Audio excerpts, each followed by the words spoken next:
This short story is titled For One Night Only by Jean Roberts and narrated by Sophie Ramshaw. Hi, my name is Jean and I hope you enjoy my story For One Night Only. From the front, the school looked exactly as it did back in 1984 when Trish left. As she walked through the doors into the main foyer, never in a million years did she think she'd be back here, least of all for a reunion. Multicoloured buntings had been draped around the walls and a banner welcoming the class of 1980-something.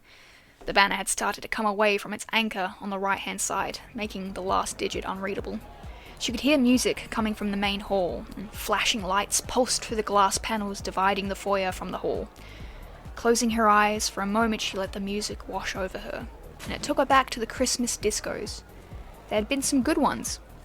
She was deep in her thoughts, reliving the Slowie with Rob Harris. Her thoughts were broken by a vaguely familiar voice. Trish Evans? The voice came from behind her. Trish turned. It is? Oh my good God, how long is it? It must be, 25 years? It was Buddig Hughes, who in her wisdom had organised this let's meet on our 50th birthday reunion.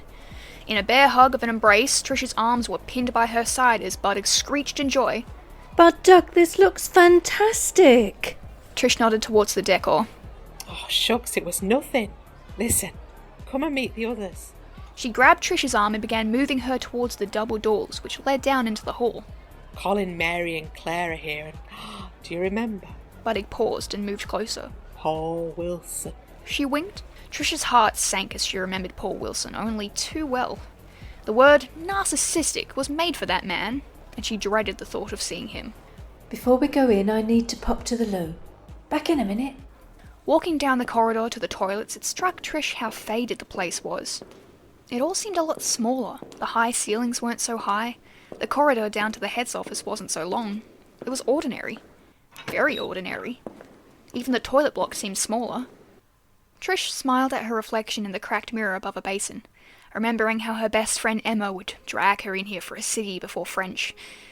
It was a shame Emma wouldn't be here tonight, but who in their right mind would want to leave a 2-week holiday in the Maldives for a night at a school reunion?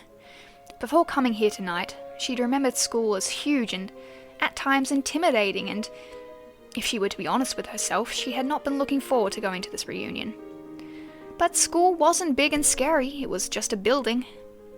And, even if Paul Wilson was still a narcissistic prat, he was still only a bloke. It might be good to see the old crowd. Huh, who am I kidding?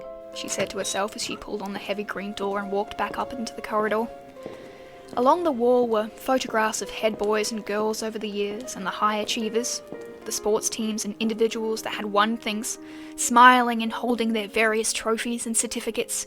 She knew the names and faces, but didn't know the people. Not in her circle of friends. She'd never been sporty or a high achiever. Not really. And the thought of her face being on this wall sent a shiver down her spine. It had been known as the Wall of Shame to lesser mortals. Then she saw a face that reminded her of how feisty she'd been in high school. Mr. Brian Edwards, or Joe 90 as he was known by the lesser mortals. Gary Anderson must have modelled the puppet character on Brian Edwards, they were so much alike. Mr. Edwards was head of the lower sixth form, and if ever two people had a clash of personalities, it was Brian Edwards and her. He liked to think he reigned supreme and that no one should question his authority, and for the most part no one did. But when he accused Trish of skipping classes in the middle of a common room of people, and walking away from her when she was trying to explain she hadn't, it was a step too far. She marched after him to his office and said her piece. It turned out it was another girl, Tricia Everett, that had been skipping classes. He never apologised. So they never spoke to each other for the rest of their time in school. His loss? She smiled. There you are. Buddig was blastering down the corridor towards her. You're missing all the fun. Come on. As they entered the hall, the mix of heat, sweat, and strong perfume almost sent her reeling backwards. But Buddig held tightly onto her arm so there was no escape, and led her to a small table just inside the room. She could feel the blood rushing through her veins again as Buddig released her arm and turned to the table. Scribbling something on a small piece of paper, then turning back to face Trish, and placed the sticky address label on her chest with such force she was sure she'd have a bruise tomorrow. For the next 15 minutes or so, Trish moved around the hall, squinting at the name badges, smiling to recognise the face above it to the squiggle of ink. It is you, isn't it? I'd know that hair anywhere. The voice came from over her right shoulder. The first thing she noticed on turning around was the glare of a disco ball bouncing off a bald head. Below it, a round, red, sweaty face grinning at her. Yep, I knew it was you. The hair, that's what did it. The mass of red hair. As he moved in closer for a hug, she noticed the buttons of his shirt straining over the large beer belly. Who the hell are you? Went through her mind.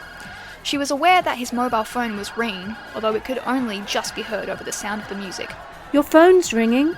She pulled away and pointed towards his trouser pocket. He nodded and smiled as he took the phone out and, glancing at the screen, pressed the answer button and mouthed, The wife. as he turned away. He's on his third. The voice came from her left and had a familiarity to it. When she looked to see who it belonged to, she smiled as she saw the face of one of the old gang. Lenny, good God! The hug was more than welcomed this time. You were the last person I expected to see here. I thought you lived in Oz now. I do, but they do have planes, you know. He smiled as they pulled out of the embrace, but still holding hands. You don't know who that was, do you? He nodded towards the man still on his mobile phone. Not a clue. Paul. Paul? Lenny nodded, waiting for the penny to drop. Trish looked at the man on the phone, then at Lenny. Wilson? That's Paul Wilson? She hoped that her reaction didn't betray her slightly unkind thoughts too much. Lenny smiled. That's what 3 wives and 7 kids has done to him. She hadn't seen Lenny in almost 20 years, and it was as though they hadn't been apart.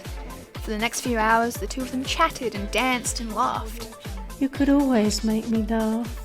She thought as they mockingly did the moves to Adam and the Ants' Prince Charming, and chatted to others neither of them had seen for years, with Lenny being a bit of a novelty, having come all the way from Australia. He didn't have the heart to tell them that the trip coincided with his nephew's wedding. It was a little after 1 a.m. when she arrived home, and as she sat in her living room with a mug of tea, the evening's events ran through her thoughts. Seeing some of the old gang was lovely. Colin and Claire still together, After however many years since you were 14? and Claire still a scatterbrained and sweetie. And Mary, of course, the eternal hippie, her corkscrew hair still as wild as ever, the greys somehow suiting her wacky personality. Paul Wilson, though, although never one of the gang, he was a surprise, More of a shock. she heard herself saying. The biggest and best surprise was seeing Lenny. He hadn't changed. A bit older, and his hair was a bit shorter, but he still had a glint of defiance in his eyes and that wonky smile. He'd been her first big crush, and seeing him tonight reminded her of that and gave her a warm glow inside. She'd swapped mobile phones with Lenny, and they had all promised to seek each other out on Facebook and keep in touch. And maybe, just maybe they would. This audio production is copyright 2019 by the Joe and Sophie Tell a Tale podcast. All rights reserved. The copyrights for each story are held by the respective authors.